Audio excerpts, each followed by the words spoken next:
La deliberación ética. El método en bioética. Elementos para el juicio y deliberación moral. 2016. Para empezar a hablar sobre esto es importante dar respuesta a la siguiente pregunta. ¿Cuál es la pertinencia de buscar hacia el futuro un método de deliberación moral y bioética de la psicología? Iniciaremos hablando sobre el origen de la palabra psicología, que viene del vocablo psique, lo que en griego significa vida. También puede significar sentimientos. Por otro lado, se tiene que tener en cuenta la palabra zoe, que significa vida orgánica, y la palabra bios, que hace referencia a la vida como la vive el hombre. Acá podemos ver la relación existente entre la palabra bios y psique, demostrando que la psicología puede desarrollar su propia bioética.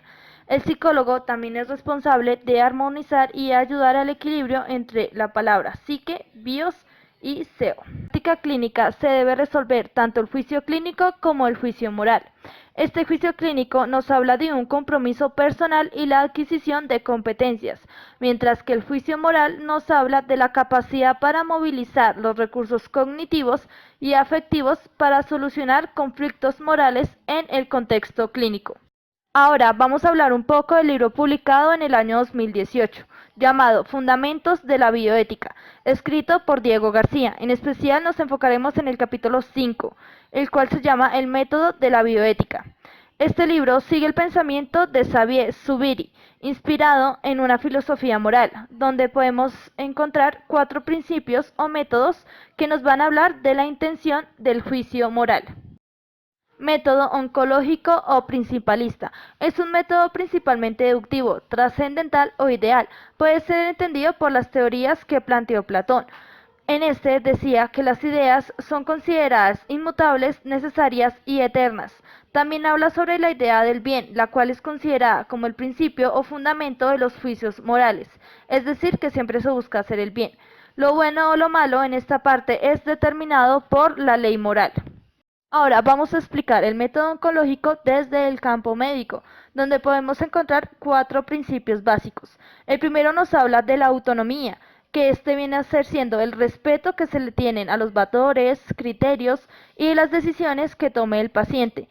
Después hablamos de la beneficencia, donde se busca siempre el bien para el paciente. La siguiente es la no maleficencia, donde se busca hacer el bien y no dañar en ningún motivo a los demás.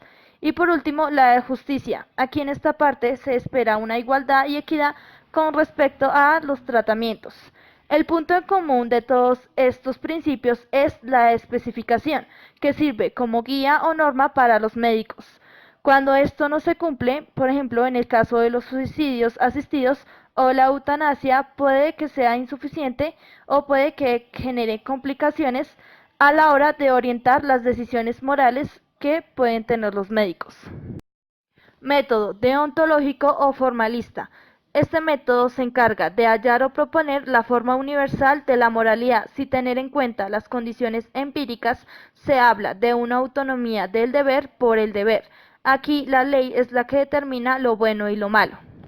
Ahora vamos a poner un pequeño ejemplo que explica esto desde el área de la psicología, donde existe el código deontológico del psicólogo, el cual puede ser considerado como un manual que brinda información sobre la tarjeta profesional y sobre las obligaciones del psicólogo, entre otras cosas.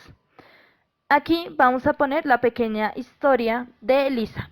Lisa es una psicóloga que se encuentra muy preocupada y enfadada porque últimamente sus pacientes o abandonan el proceso o terminan asistiendo a otros terapeutas, o simplemente Lisa ya no se siente cómoda con seguir dicho proceso. Pues en ese sentido, Lisa no debería preocuparse porque el código deontológico respalda todas estas situaciones. Método epistemológico. Es un método decisionista y causístico. Este último término busca, por medio de la razón, resolver problemas morales en base a reglas determinadas.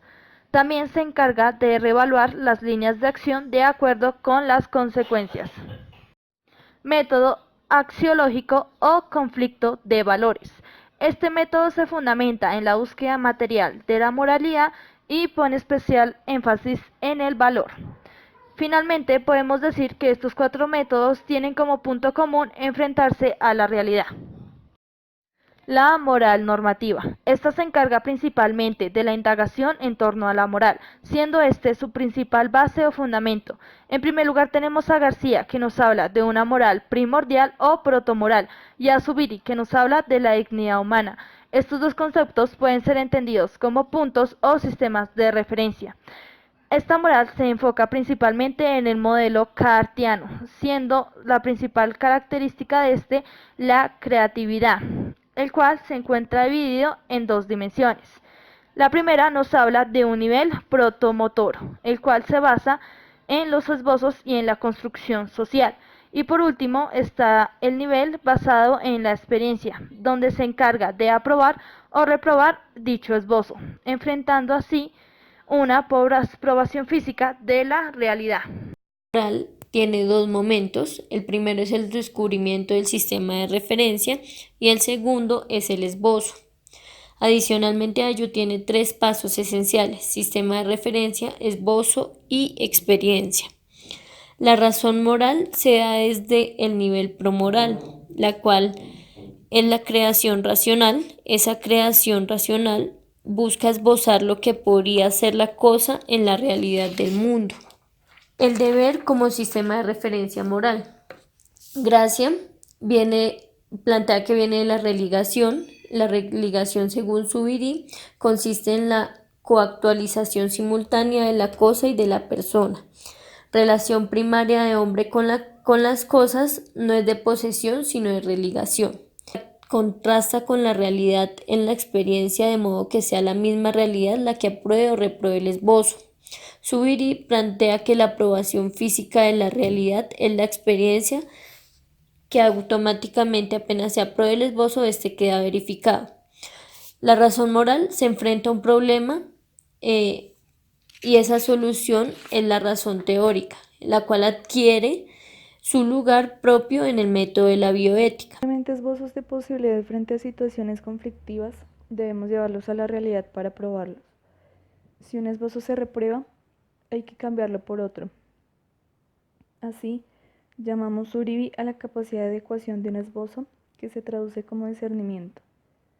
Por otra parte, si los esbozos que una persona construye de su personalidad corresponden con quien va siendo, les llamamos experiencia por conformación.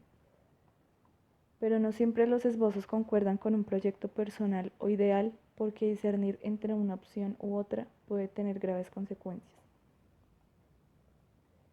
A estos dos momentos de razón moral, el de esbozo y experiencia, Weber los llamó ética de la convicción y ética de la responsabilidad, afirmando que la experiencia moral suele ser teleológica y que la apropiación de posibilidades exige un ejercicio de la ética de la responsabilidad que no puede quedarse en la construcción libre de esbozos. Finalmente, enfatiza en que, aunque todos los seres vivos responden de alguna manera a estímulos, los animales son seres reprensivos, a diferencia del hombre, que es un ser oral y por tanto responsable.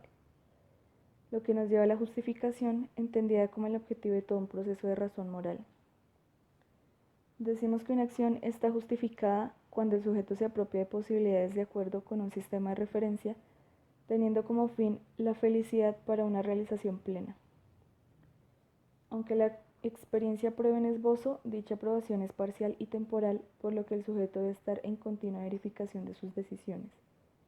Así, los actos de justificación de una persona van determinando sus posibilidades y de esa manera forman en sí misma la virtud como ejercicio habitual que permite fortalecer el reconocimiento del sujeto como agente en relación con otros agentes morales. Por otra parte, Diego Gracia propone un método para orientar la aplicación de la bioética que corresponde con lo descrito anteriormente y que consta de 4 pasos. Primero, se refiere a la ley moral que dice que el sujeto obra de tal modo que la máxima de su voluntad representa una legislación universal y que debe actuar con los demás como quisiera que obraran con él. Segundo, incluye la evaluación de capacidad del sujeto. Tercero, se refiere a las consecuencias morales de sus acciones. Y cuarto, se refiere a la toma de decisiones en relación con la justificación de las acciones de cada sujeto.